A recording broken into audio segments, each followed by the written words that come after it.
I don't know where you align with what you want to do in terms of your life and your goals and your dreams.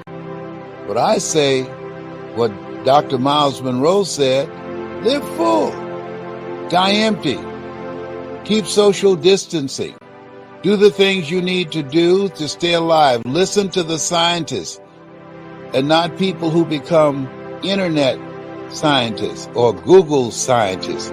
Listen to the real scientists and make decisions that will keep you and your family safe. That's what's most important right now. And not just be consumed by the distractions that are going on. Life will always be full of distractions. Dimple said, if it ain't one thing, it's another. I said, if it ain't one thing, it's 12 others. And so during the adversities of where we are and what we are facing, you want to have some things that you're doing that will give you the tools, the mindset, the mental resolve to handle whatever life throws at you. Why, Les? Because whatever life throws at you, you have in you. Greater is he that's in you than he that's in the world. You have in you to handle it. You have built-in greatness. You have built-in power, authority, and dominion to handle whatever life throws at you. And life is going to be throwing a lot of stuff. Nobody's going to be spared. That's why Viktor Frankl called it unavoidable suffering. But suffering is a choice. You have a choice because you can suffer or you can choose to do whatever you need to do to liberate yourself, whatever you need to do to reinvent yourself, whatever you need to do to get the help that you need to overcome whatever you are stuck in right now. It does not have to be your residency. When things go wrong, they always seem to happen at once, and they just compound on top of each other. And it's pretty easy sometimes to feel beaten when you're faced with all those issues and all those problems, and they all hit you at the same time. But let me tell you, that doesn't mean give up. In fact, it means the opposite. It means it's time for you to fight harder, to dig in. It means it's time for you to go on the warpath. And that starts with one of the fundamental laws of combat leadership: prioritize and execute. What's the biggest problem? What's causing the most stress? Family? Okay. Sit them down. Explain where you are at. Be blunt. Be upfront.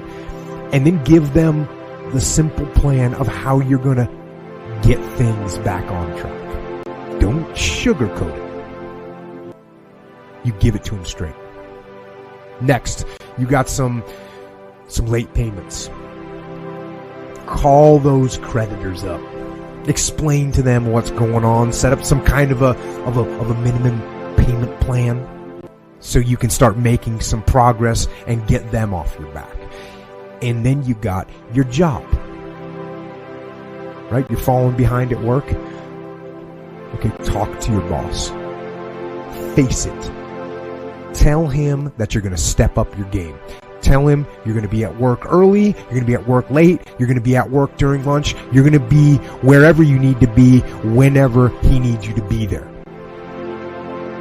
Tell him you're going to get after it. And tell him that you're 100% committed to supporting him and the company and the mission.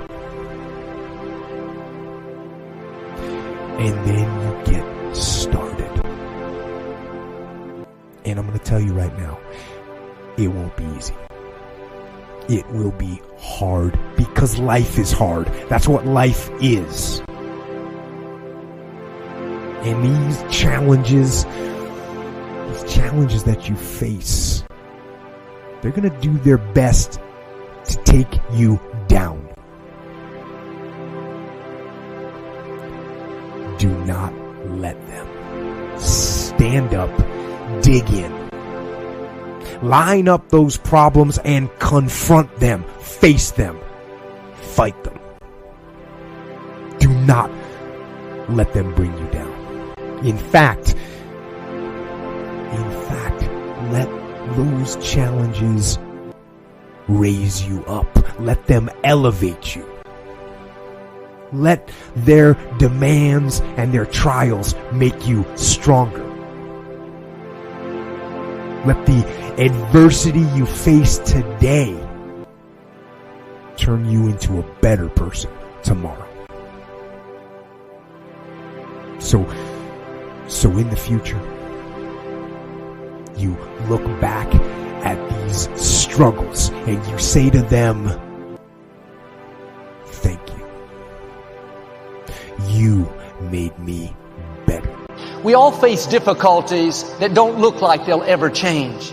It seems like the more we pray, the worse it gets. We don't see any sign of things improving. It's easy to live discouraged and accept that it's not meant to be. But Paul said in 2 Corinthians, our present troubles are small and won't last very long. These troubles will soon be over, but the joy to come will last forever. What you're up against may look permanent. Seems like it's going to take years to get well, years to get out of debt, years to meet the right person. Don't be fooled by what you see. God is saying the trouble is only temporary. It's not going to last very long. Soon it's going to be over. Soon you're going to see the breakthrough. Soon your health is going to turn around. Soon you're going to meet the person of your dreams. You may not see how this can happen. Everything in your reasoning says it's not possible. You're looking at it in the natural. We serve a supernatural God. He can make things happen that you can't make happen.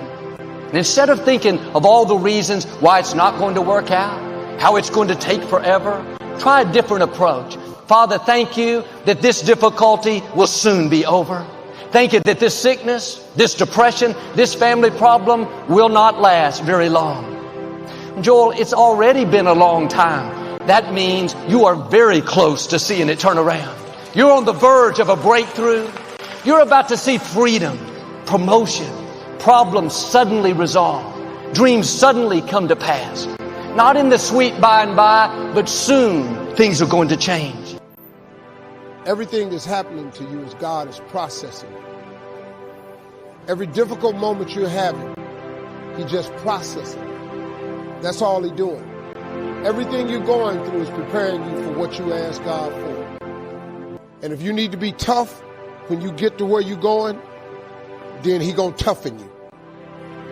If you got to be more caring along the way, He gonna let you have some trials come your way that's gonna have to produce that.